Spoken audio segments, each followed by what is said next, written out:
What really happened the night that Roman Polanski assaulted a 13-year-old girl? Now, 20 years later, Samantha Geimer breaks her silence. Inside Edition Weekend is next.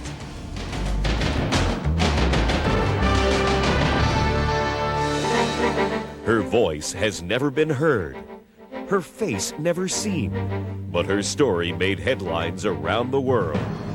I realized, something's wrong here.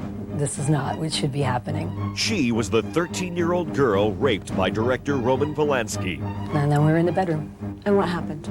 For 20 years, she has lived in secrecy and silence until now. Did you cry? Did you? I cried after. Today, a world exclusive. One of Hollywood's longest mysteries revealed.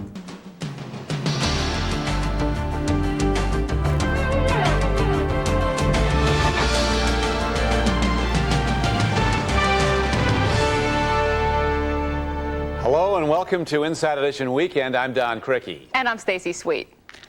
20 years ago, director Roman Polanski fled America rather than face jail after pleading guilty to having sex with a 13-year-old girl. Now, reportedly, Polanski is working on a deal to return to the U.S., and the young woman at the center of this controversy is telling her story. Nanette Barrutia has our exclusive interview with Samantha Geimer.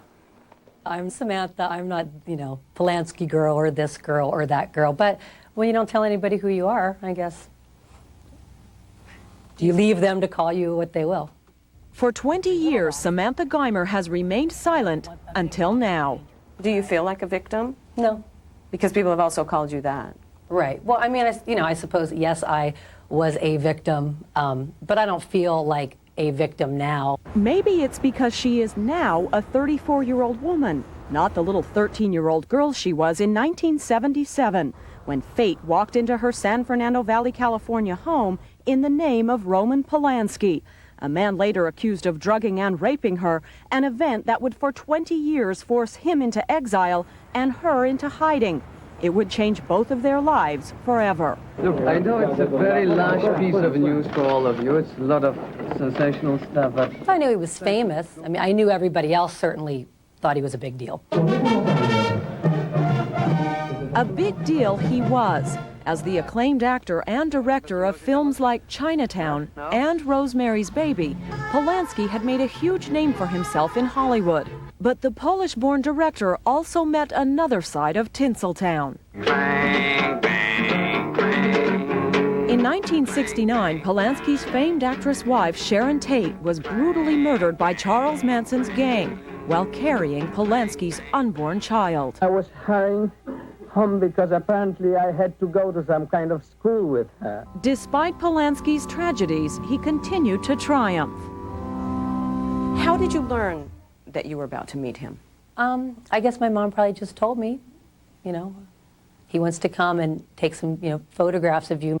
In the early part of 1977, Polanski was commissioned by a French magazine, Vogue Homme, to shoot a glossy spread on little girls of the world. I found it quite an interesting enterprise because I like the girls of this age. Through a friend, he'd heard about an attractive young girl living in the San Fernando Valley. Her name, Samantha. Do you think your mother was excited about the prospect of you being photographed by Polanski? I'm sure she, thought it was a great opportunity for me. It was an opportunity of a lifetime for a little girl who wanted to be an actress. I wanted to be like a movie star. And to have the Roman Polanski photographing Samantha couldn't have been better for her career, though Samantha says neither she nor her actress mother knew the shoot was for a publication described as a sophisticated French men's magazine. He didn't tell my mother, what kind of pictures he was taking or anything like that, so he was not completely forthcoming. She didn't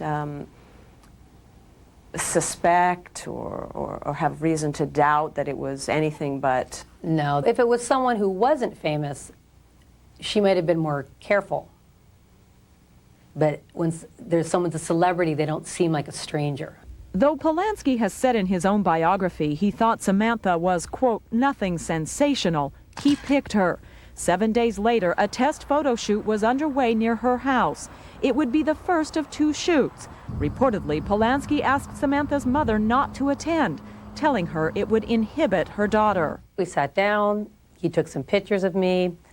You know, he was giving me instruction, turn your head, look this way, smile, don't smile. And then he asked me to change my shirt. We were outside, but there's no one around, so I turned my back and changed my shirt. So you took your blouse off in front of him? Yeah, you know, I turned, but yeah, in my 13-year-old mind, I'm thinking, this is what, when you're a model, this is how you're expected to act, you know. But you were maybe trying to appear worldly to him or older than 13? I was definitely trying to come off a lot more sophisticated and mature than I actually was. Why? Well, I guess at 13, you don't want to be treated like a child. But she was a child who admits that topless photos were taken as she changed. At 13, Samantha says she was into her pet rat and her school friends, though she does admit she had a boyfriend. She would later tell Polanski about that boy when a second photo session was planned to shoot the spread for the magazine. The second time, I was nervous. I was uncomfortable about what had happened the first time. I hadn't told my mom, I think, knowing that she wouldn't let me go. But I was uncomfortable because that made me uncomfortable that he wanted to take pictures of me topless. In fact, Samantha says she invited a friend to go along on the second shoot, a March 10th, 1977 session that would begin at the home of Jacqueline Bisset and end in one of Jack Nicholson's bedrooms. And up next, our exclusive interview continues. Samantha Geimer reveals what happened the night Roman Polanski raped her. He follows me in the house, and I was there in my towel, and I was like, well, I need to go home. And he was like, no, why don't you just come in here and lay down for a minute.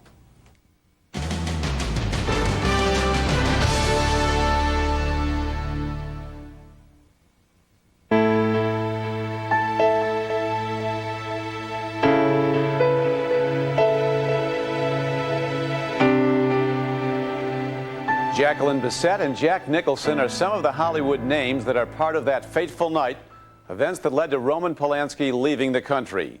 Now Nanette Barrutia continues our exclusive interview with Samantha Geimer. I was going to take a friend along, and at the last minute when we were about to get in the car, he said, no, I don't think she should come. And I went off to the shoot, and my girlfriend went home, and Mom thought she was with us. Samantha says a half-hour photo session fully clothed at Bisset's house put her at ease. Bisset and others were there. I was outside kind of looking at the view of the valley by the pool. He came out, he took some pictures of me there, and then said we were going to go to Jack Nicholson's house. Apparently, Polanski knew Nicholson wasn't home. He told Samantha the light would be better there for photographs. What kind of conversations had you had with Polanski up to this point? Well, like honestly, I remember him talking about himself.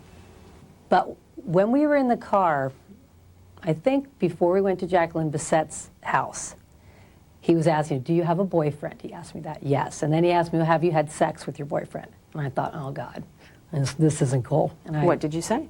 Well, I said yes, because I had once. And I didn't want to, I was embarrassed to be inexperienced.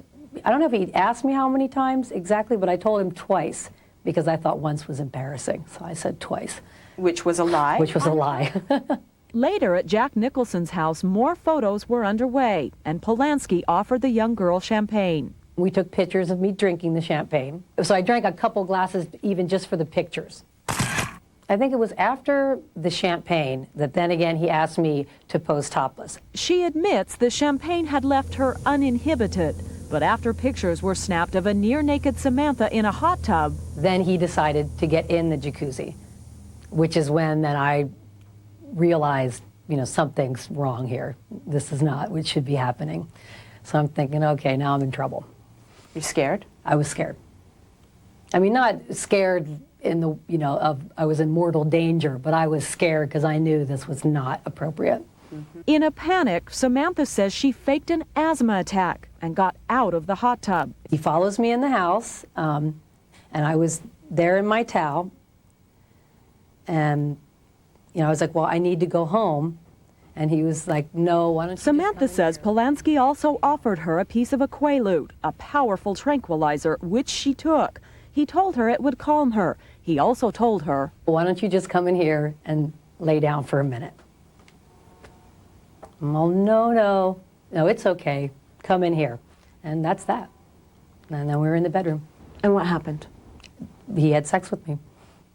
Do you remember it? Mm-hmm. He wasn't hurting me, and he wasn't forceful or mean or anything like that. And I just tried to let him get it over with. Samantha says she did try to object, saying no a number of times. Yet in the end, she was afraid to be more firm. Did you cry? Did you? I cried after. When? After it was all over and I was back in the car. It was Polanski who took Samantha home. He told me, don't tell your mom. I think he might have said, it'll just be our secret. But it would not remain one. Soon after, Samantha's family learned what happened when her sister overheard Samantha's phone conversation with her boyfriend. Authorities were notified, and Roman Polanski was later arrested and charged with 6 felony counts, including rape and sodomy. Well, I like young women, let's put it this way. Polanski himself has never denied they had sex, though he has long maintained it was consensual. In a rare mid-'80s interview, he again tried to justify his actions. And just it went a little bit too far. One of those on the session with this girl. So you weren't angry with him? I never had a chance to be angry with him. By the next day, everything was so blown out of proportion, and we're worried about people taking pictures in our windows. And so there was never a chance to separate that from everything else that happened. Samantha says the worst part of the whole incident was being labeled as less than innocent by our media and the judicial system. Stacey, why do you think she came out now wanting to do the interview? Well, for 20 years, she's been known as Roman Polanski's 13-year-old victim, and that's not what she's about, she says. An Inside Edition weekend will be right back. And finally today, it seems being a child star in a sitcom means trouble with the law as an adult. We only have to look at the unfortunate stories of Todd Bridges, Dana Plato, and Danny Bonaducci. Now Scott Rappaport tells us someone may be added to that bunch. It's the story of a lovely lady. The story's not about a lady, but it is about a Brady, the younger one all the way down here, who's accused of something shady. Read it and weep, folks. Bobby Brady busted for boozing. Seems that 36-year-old actor Mike Lookinland, who played Bobby in the original TV series, yep, that's really him, was charged with drunk driving by police in St. George, Utah on Sunday. Cops say Lookinland, who crashed his car while approaching a sharp curve but was not driving over the speed limit, had a blood alcohol level of 0.25, more than 3 times the legal limit in the state. Not exactly very Brady-like behavior. Fortunately, Mike was not seriously hurt in the auto crash, and he was released on bail. He earns his living these days as a TV cameraman. And that's Inside Edition for today. I'm Don Criqui. And I'm Stacey Sweet. Thanks for watching Inside Edition Weekend. We hope to see you next time.